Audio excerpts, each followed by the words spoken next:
oftentimes people will wake up in the middle of the night and get themselves in a tizzy, almost in a catch-22, where they're worried about needing to fall asleep to make it through the day, which keeps them awake. What I usually tell people to do is when they do wake up, if they can't fall asleep within 15 to 20 minutes, they should leave the bedroom and go to a quiet place in the house and do something that's calming. It may be reading. And when they get tired and are ready to go back to sleep again, then they should reattempt falling asleep. But not to lie in bed, because that just perpetuates the problem. One should try to avoid naps, with the possible exception of the elderly or the debilitated. One should consider the role of eating in general with sleep. For instance, it's probably a bad idea to take a heavy meal close to bedtime, but it can be useful to take a light snack, avoiding not only coffee and cola drinks in excess, but also other sources of caffeine, including many over-the-counter medicines. One thing that I've also found useful, and this is a personal thing, and I've told patients, and they've found it useful as well, is I go on a trip. I actually go back to the place where I grew up, my childhood neighborhood, and I could walk downtown, and I actually take a walk downtown, and I try and remember the different houses and shops I pass. And before I get downtown, I don't think I've ever made it downtown, but I'm asleep. Sleeping pills often are more of a part of the problem than part of the solution.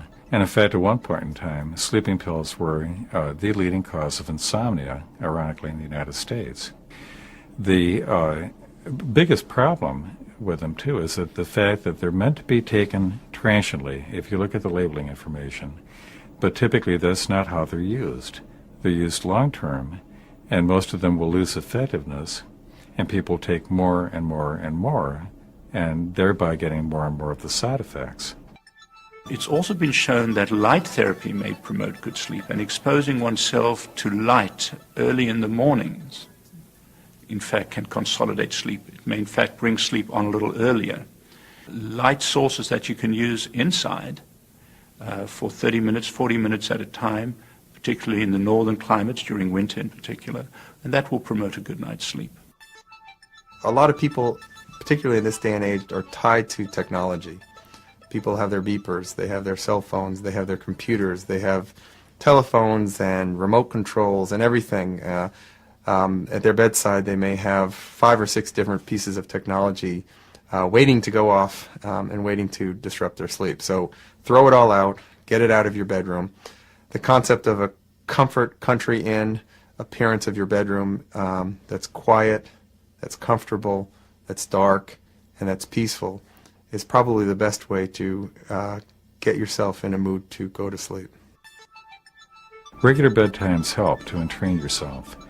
And also, too, making sure that you get into a routine, kind of a ritual, of winding down and not speeding up. What people also fail to do is try and relax before they go to sleep. A lot of people have a lot of problems on their mind, and they worry about those problems in bed and how to solve the problems for the next day. And what they really ought to do is take time off before they go to bed and give themselves a so-called worry period, whatever you like to call it, that they write down on paper their problems and their priorities for the next day, and then they write down the solution, how they're going to deal with it. A pillow does make a difference in terms of getting a good night's sleep, and the pillow fits in the arena of having your bedroom a comfortable and pleasant environment. And if the pillow is uncomfortable, people will not be able to sleep well. The Johns Hopkins study, which was published by Dr. Lavin and Associates in the Archives of Physical Medicine and Rehabilitation, set out to evaluate pillows. It was very clear and very, very significant that the Metaflow pillow provided much better sleep for these people. Their subjective reports, they slept much better, felt more refreshed.